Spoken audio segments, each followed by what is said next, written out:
विजय तिलक, विजय तिलक, विजय तिलक, विजय तिलक, विजय तिलक, विजय तिलक, विजय तिलक।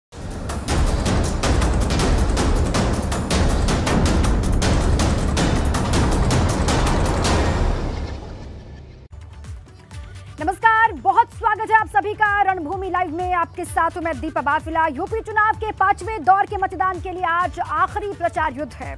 आप ठीक मेरे पीछे लगी घड़ी को देख पा रहे हैं, जिसमें सुबह के 9 बज चुके हैं, यानी कि अब से ठीक 9 घंटे बाद प्रचार युद्ध बंद हो जाएगा, थम जाएगा।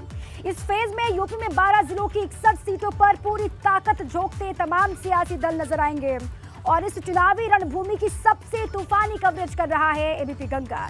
जिन 12 जिलों की 61 सीटों पर आज सियासी शोर थमेगा, उन सभी जिलों में तैयार है हमारे संवाददाता। लगातार दिग्गजों के बीच से हमारे संवाददाता हर हलचल का अपडेट आपको देंगे और सीधे रणभूमि से दिखाएंगे आपको हर एक तस्वीर।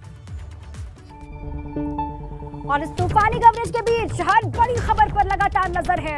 27 फरवरी को मतदान होना है, लेकिन बाकी पूरे सूबे में कैसा है सियासी माहौल, ये जानने की लगातार हम कोशिश कर रहे हैं और राजनीति की हर एक हलचल अलग अलग हिस्से से आज हम आपको दिखाएंगे। सुबह से लेकर के शाम के 6 बजे तक जो प्रचार युद्ध चल रहा है, उसकी क्या तस्वीर है आपको दिखाएंगे। और इसी पर हमारे 2 सहयोगी इस वक्त जुड़ चुके हैं। रतीश त्रिवेदी हैं गोंडा से, वो लगातार आपको हर एक जानकारी देंगे शाम के 6 बजे तक। और इसके अलावा नीतीश पांडे जुड़े हुए हैं कौशाम्बी से। सबसे पहले रतीश का रुख कर लेते हैं। रतीश, अभी आप जहां पर मौजूद हैं वहां पर लोगों से भी बातचीत कीजिएगा और सुबह से लेकर के शाम के 6 बजे तक कैसी तस्वीर सामने आएगी गोंडा से?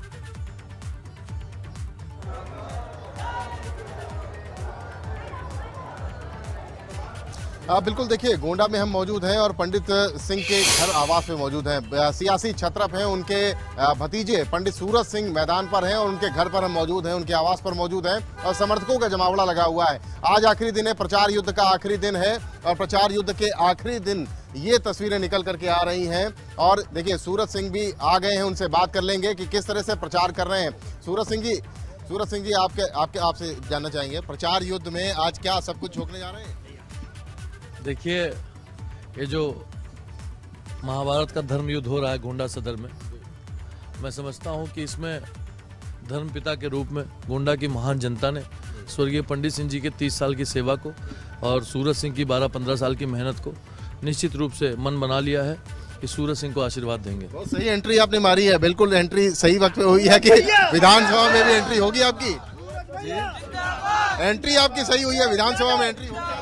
देखिए, निश्चित रूप से जो जनता के साथ खड़ा है, जनता उसके साथ खड़ी हुई है और यहाँ के जनता जनार्दन जानते हैं कि हम लोग 24 घंटा, पिछली बार हम लोग की सरकार नहीं बन पाई, हम चुनाव नहीं जीत पाए, उसके बाद भी कोई दिन ऐसा नहीं था हमारे दरवाजे पर कोई आया होगा तो उसको सम्मान जरूर मिला होगा। कम से कम हम लोगों ने प्रयास किया कि ठीक है, हम सरकार नहीं है हमारे पास, हम विधायक मंत्री नहीं थे, हम बड़ी सड़क नहीं बना सके, हम बड़ी योजना नहीं ला सके, लेकिन अगर कोई दुखियारी आया होगा जिसको कुछ छोटी मोटी मदद रही होगी, उसके इलाज के लिए या उसके घर परिवार में कोई समस्या रही होगी, तो उसके लिए हम लोग खड़े। हमने देखा कि पोस्टर्स लगे हुए हैं शहर में, आप कह रहे हैं अहंकार को चोट दो और संस्कार को वोट दो, ये क्या मतलब है?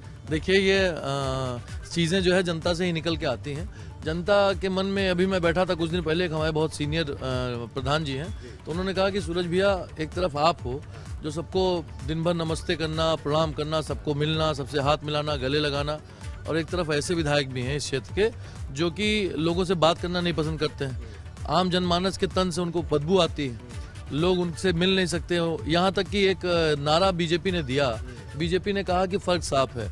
मैं कहना चाहता हूँ बीजेपी के बड़े लीडरों से, अगर फ़र्क साफ है, देखना हो तो आप आ जाइए गोंडा, और यहाँ पर जितना भी चुनाव प्रचार सामग्री लगी है, चाहे कैलेंडर हो, स्टिकर हो, पोस्टर हो, होर्डिंग्स हो, सब पर समाजवादी पार्टी ने, सूरज सिंह ने अपने नाम और नंबर के साथ में प्रचारित किया है, लेकिन बीजेपी का कोई मोबाइल नंबर नहीं है। मैं कहना चाहता हूं गोंडा के लोगों से, चैनल से के माध्यम से, कि जो बीजेपी चुनाव के वक्त कोई नंबर नहीं दे रही संपर्क करने का, तो जब वो जीत जाएंगे तो 5 साल वो किसके साथ खड़े। इसीलिए आपने गारंटी दी है, गारंटी बहुत सारी दी है। जी हाँ, हमने 5-6 गारंटियां दी हैं। रतीश, और इसी तरह जो दावे प्रत्याशी कर रहे हैं और जैसे प्रचार की सूरत है, ये आप लोगों के माध्यम से हम दिखाई ही रहे हैं। आपका फिर से रुख करेंगे, फिलहाल रुख कर लेते हैं प्रयागराज का। मोहम्मद मोइन हमारे संवाददाता जुड़े हुए हैं। मोइन, ये बताएं, इससे पहले भी आपने चुनाव प्रचार दिखाया, अब आप कहां पर मौजूद हैं और कैसी है सूरत हाल इस वक्त प्रचार की? देखिए, आपको बता दें कि आज प्रचार के अलग अलग रंग देखने को मिल रहे हैं प्रयागराज में, और इस वक्त हम मौजूद हैं प्रयागराज की दक्षिणी सीट पर। और आपको बता दें हम कि यहाँ पर जो बहुजन समाज पार्टी के उम्मीदवार हैं देवेंद्र मिश्र नगराहा, वो यहाँ पर चुनाव प्रचार कर रहे हैं। सुबह सुबह ये नैनी का इलाका है, वहाँ पर प्रचार कर रहे हैं, लगातार जनसंपर्क कर रहे हैं लोगों से।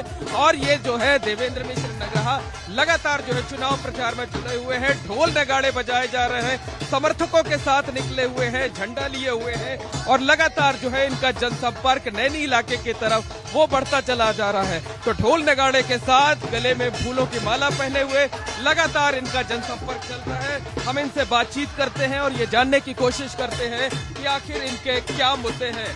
बताइए, लड़ाई को कितना मुश्किल मानते हैं, क्योंकि सामने एक कैबिनेट मंत्री है। लड़ाई बहुत आसान दिख रही है, क्योंकि जनमानस का जो प्यार मिल रहा है वो आप भी देख रहे हैं। घर से लोग निकल के खड़े होकर अभिवादन कर रहे हैं। मंत्री द्वारा कोई विकास थोड़ी नहीं किया गया है, या कैबिनेट मंत्री जरूर है, लेकिन उन्होंने अपना विकास किया। उन्होंने क्षेत्र की जनता के तरफ देखना भी मुनासिब नहीं समझे। ये तो हमको दौड़ते भागते लोगों से मिलते देखे, इसलिए वो एक्टिव हो गए हैं चुनाव में। नहीं, वो तो बस चुनाव जीतते हैं। और ये बताइए कि यहाँ के लोग इस बार आपको क्यों वोट दें, क्या करेंगे आप, क्या रोड मैप आपने तैयार? इस व्यापारियों का वार्ड मतलब विधानसभा जो है व्यापारियों का है। ऐसे स्थिति में इनका जाम, सड़क, शिक्षा, ये सब हमारी प्रमुखता रहेगी। जो रोड नाली अव्यवस्थित है वो निश्चित तौर से मैं उस पर भी पूरा हमारा फोकस रहेगा। और हाथी इस बार दौड़ेगा, हाथी इस बार दौड़ेगा। बिल्कुल दौड़ पड़ा है, लखनऊ की ओर बढ़ चुका है। ये सिर्फ सरकार की नीति है कि लड़ाई डाइवर्ट करो और सपा के साथ दिखाओ, जबकि बहुजन समाज की वोट साइलेंट होता है, वो रिजल्ट बताएगा 10 तारीख। बिल्कुल, ये है देवेंद्र मिश्र नगराहा, जो कि यहाँ पर ढोल नगाड़े के बीच अपना प्रचार कर रहे हैं, जनसंपर्क कर रहे हैं। नैनी इलाके में ये प्रचार चल रहा है, लगातार डोर टू डोर जाकर कैंपेन कर रहे हैं ढोल नगाड़ों के साथ।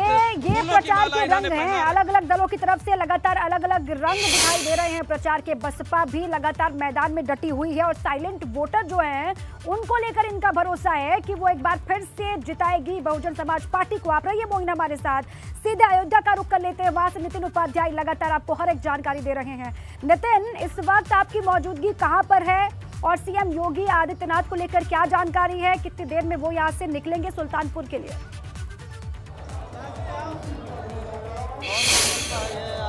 देखिए, इस समय मैं हनुमानगढ़ी मंदिर से लाइव हूँ। मुख्यमंत्री योगी आदित्यनाथ थोड़ी देर पहले वो यहाँ पहुँचे। उन्होंने भगवान हनुमान बाबा के दर्शन किए और उसके बाद वो अब निकल गए हैं रामलला के दर्शन के लिए। रामलला में जो कार सेवकपुरम है वहाँ वो संतों के साथ ब्रेकफास्ट करेंगे, अल्पाहार लेंगे, और उसके बाद उनका सुल्तानपुर का दौरा है। तो कुल मिला के कहा जाए, इस समय 5वें चरण में इलेक्शन से पहले अयोध्या इस समय दोनों प्रमुख राजनीतिक दल बीजेपी हो या समाजवादी पार्टी हो, उसका एक कहा जाए बहुत बड़ा सेंटर पॉइंट बन गया है।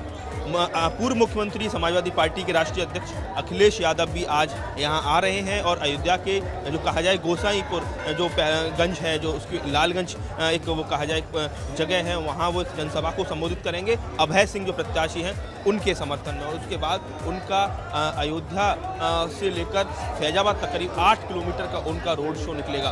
और इसको लेकर अब जो अयोध्या के तमाम जो संत हैं, जो महंत हैं, वो सवाल खड़े कर रहे हैं कि मुख्यमंत्री योगी आदित्यनाथ अगर अयोध्या आए हैं तो अखिलेश यादव क्यों अयोध्या नहीं आ रहे हैं। और उनका ये भी कहना है कि जिनके हाथ राम भक्तों के खून से लगातार वो तस्वीरें तो आप दिखा रहे हैं, और किस तरह के सियासी समीकरण बन रहे हैं, पार्टियों का कैसा प्रचार है, वो भी हम आपके माध्यम से जान रहे हैं।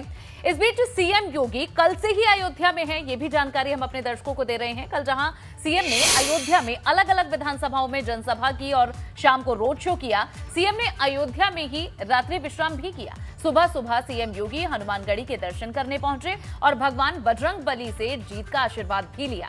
इसके बाद सीएम ने रामलला के दर्शन किए और रामलला के दर पर माथा भी टेका। ये दोनों तस्वीरें आपको दिखा रहे हैं हनुमानगढ़ी की, और जब रामलला की शरण में सीएम योगी आदित्यनाथ पहुंचे, सुबह सुबह की ये तस्वीरें हैं। चौथे चरण का चुनाव खत्म होने के बाद भाजपा ने 5वें चरण के लिए पूरी ताकत झोंक दी है। सीएम योगी आदित्यनाथ ने बाराबंकी, श्रावस्ती, बहराइच में जनसभा के बाद अयोध्या में रोड शो भी किया। इस दौरान सीएम योगी ने भाजपा प्रत्याशियों के पक्ष में प्रचार करते हुए लोगों से उनकी जीत के लिए आशीर्वाद मांगा।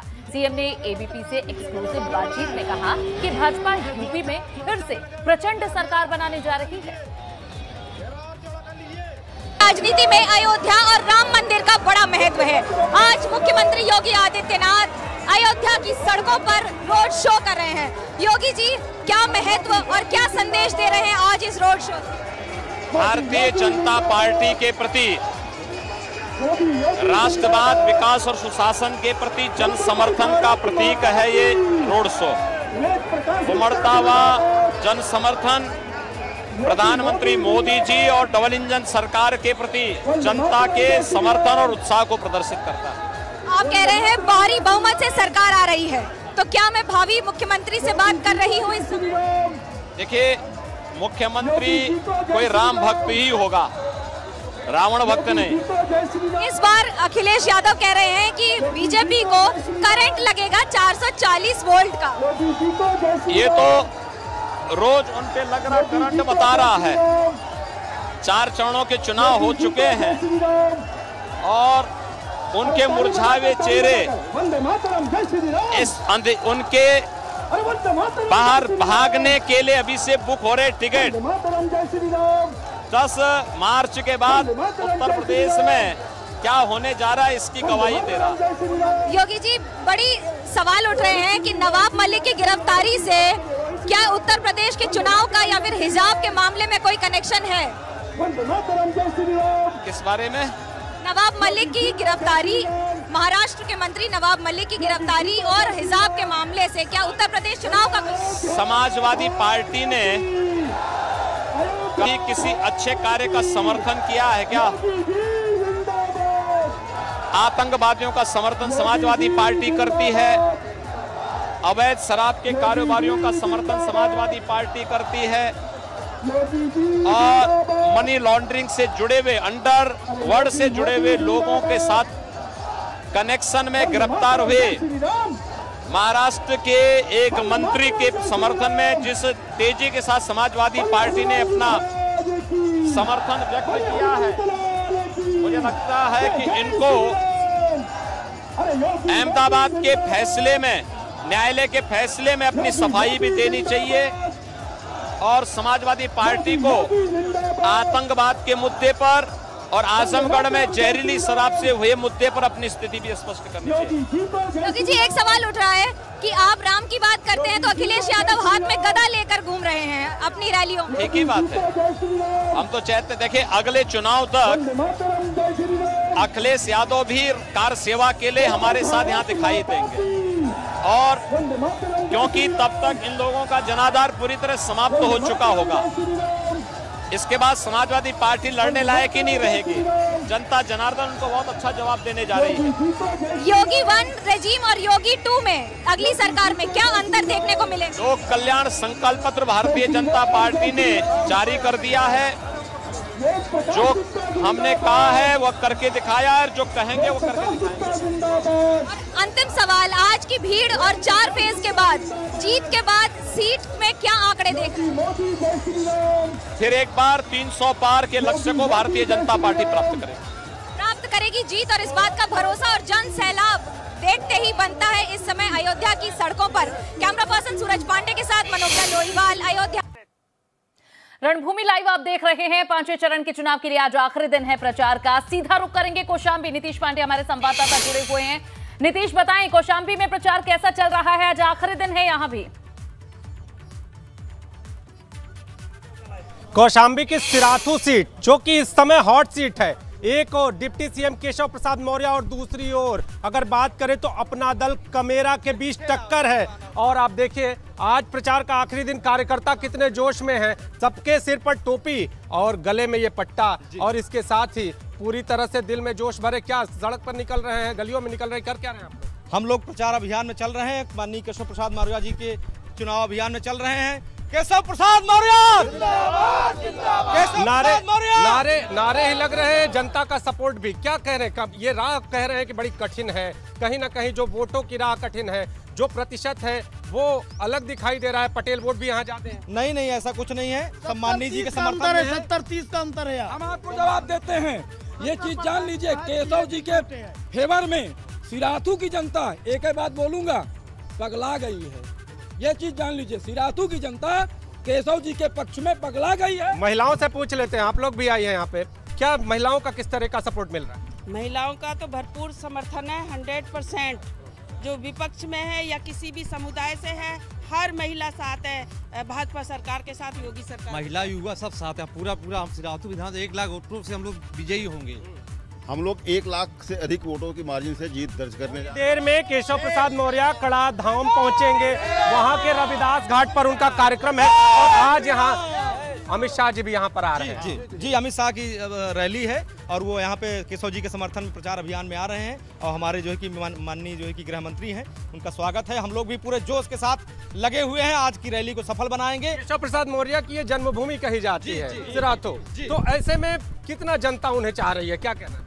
1 लाख वोटों से ज्यादा मतों से हम लोग जिता कर, और यहाँ का बेटा खुद को बताते हैं केशव प्रसाद मौर्य, कितना फायदा उनको यहाँ पर मिल पाता है, इस पर भी लगातार नजर होगी। केंद्रीय गृह मंत्री अमित शाह भी वहां पर पहुंचेंगे, उसके बाद की तस्वीरें जो आएंगी वो दर्शकों को दिखाएंगे। आप तमाम सहयोगी लगातार बने रहिए हमारे साथ, आगे भी आपसे जानकारी लेते रहेंगे।